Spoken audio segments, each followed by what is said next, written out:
Hi guys, it's Mrs. Millison. Okay, today we're going to talk about scope. Okay, scope is all about where you create your variables and what part of the class files can access them. Okay, I have a pet class file up here. I call it pet scope. I have some instance variables. I've got a constructor. Then I've got various looks like getter and setter methods. Another little method down here. I got a string to string. Okay. Got a little static method down here. So class scope simply means anything you build in the class, not inside of an individual method, will be available anywhere else inside the class. Okay. So I've got type, name, age, and numpets. All four of these variables are available anywhere else inside this class. Okay, because they're not inside a method, they're just in the class by itself. Okay, so that's why I can access all those variables within my different methods inside the class. Okay, so there's age, and then there they are again down here, name, type, age, and so forth. Okay.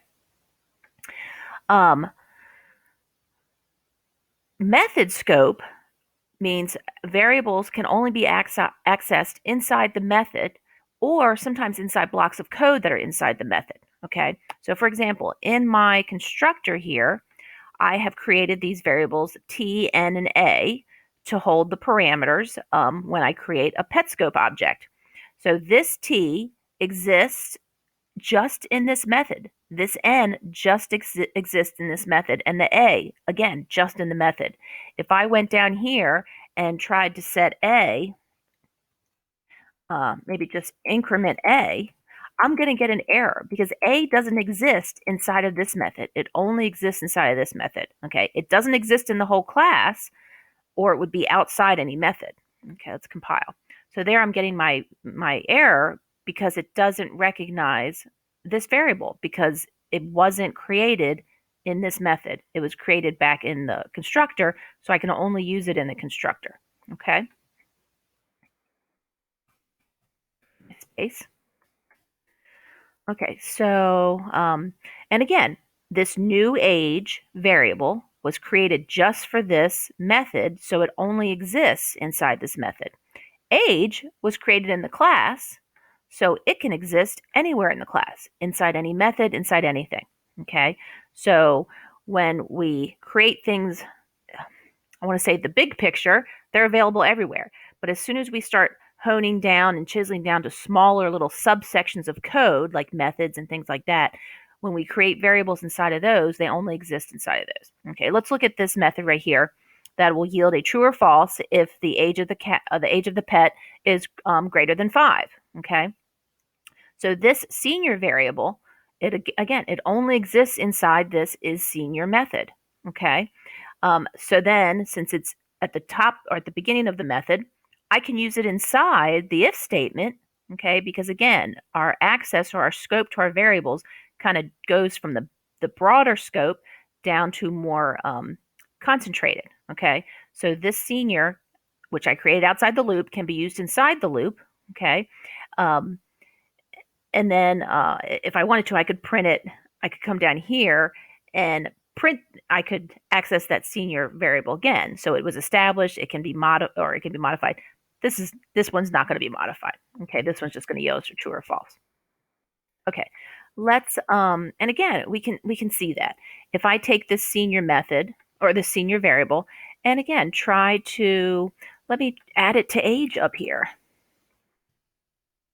I will get an error because senior doesn't exist inside this method. It doesn't even exist in the whole class. It only exists in this is senior method. Okay. And trust me, if you get confused about your scope, don't worry. The compiler will tell you if something's not in the right spot or if something's not recognizable because it wasn't created in the proper location. Okay, let's go over. I've got a loop set up here, and let's talk about scope for our loop. Okay, this is just a main method. I don't have any instance variables. I didn't create any objects off of this. It's just a main method. So we've got a variable count. Okay, and again, he's created at the very beginning of the method. Okay, he's outside of outside of anything. He's outside the loop. He's not used inside any other code, okay? But he can be used anywhere throughout this main method, okay? Because he was created inside the main method. So as I go through this nested loop of 3 times, anywhere inside this loop, I could print out count. Okay, so I could print out count here if I wanted to, here if I wanted, here if I wanted to, or here if I wanted to, because he exists outside, so therefore I can drill down and he'll exist inside the smaller amount of code. Okay, I actually do have him working inside this part of the loop because I'm going to increment and count how many times this loop runs. Okay, so with my 3 levels of my nested loop, when I create my I for my first iteration or my first loop, my first for loop, I can be used anywhere going deeper down into the stair steps of the code. J can be used in these 2 parts. J can't be used here. If I tried to print J here, I'm going to get an error, okay, because J hasn't been created yet. It doesn't know. Excuse me. Okay. And then down here again, I can also use I and J. If I go in another nested loop, I've got K. Again, I can use K and I and J here, but I can't use K here. Okay, so if I try to add K, it's going to, again, give me an error because it hasn't been created yet. It doesn't exist. Okay, it's out of scope. Okay, that's really the gist of scope. Okay, one little example I want to show you. Let me run this. I had everything print so much just to kind of see how the loop runs. Okay, and then I had my counter in here counting every time it went through a whole iteration of the loop.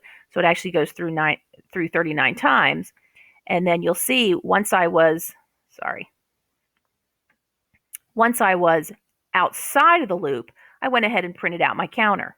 Okay, I wonder, I have this printout statement commented out. I wonder if it will print I, J, and K. Okay, let's see.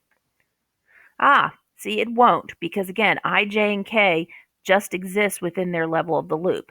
I, J, and K don't exist out here. If I wanted them to exist out here so that I could print them later on, I could have created them outside the loop and then accessed them in the loop. Okay, if I had done that,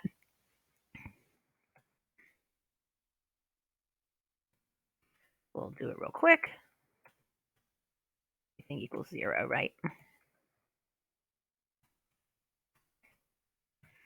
Then I don't need to declare them because I've already declared them. Now it should print. See, now I don't have a problem. This doesn't error out because I, J, and K were created outside the loop. They were used inside the loop, but then I can access them. Okay, let's run it and see what I, J, and K ended up being. So I and J ended up being 4 and K was 2, and we could tell we knew what the maximum value for I, J, and K was going to be from that loop. Anyway, okay, well that's scope. And again, the bigger picture variables are available everywhere, and as you drill down deeper into methods and into code that is inside of other code, then those variables are only available inside those little code segments. And again, if you get confused about it, that's okay, because the compiler will always find things for you, and they'll let you know when something isn't accessible or out of scope. Okay, I hope this was helpful, and I will see you all later.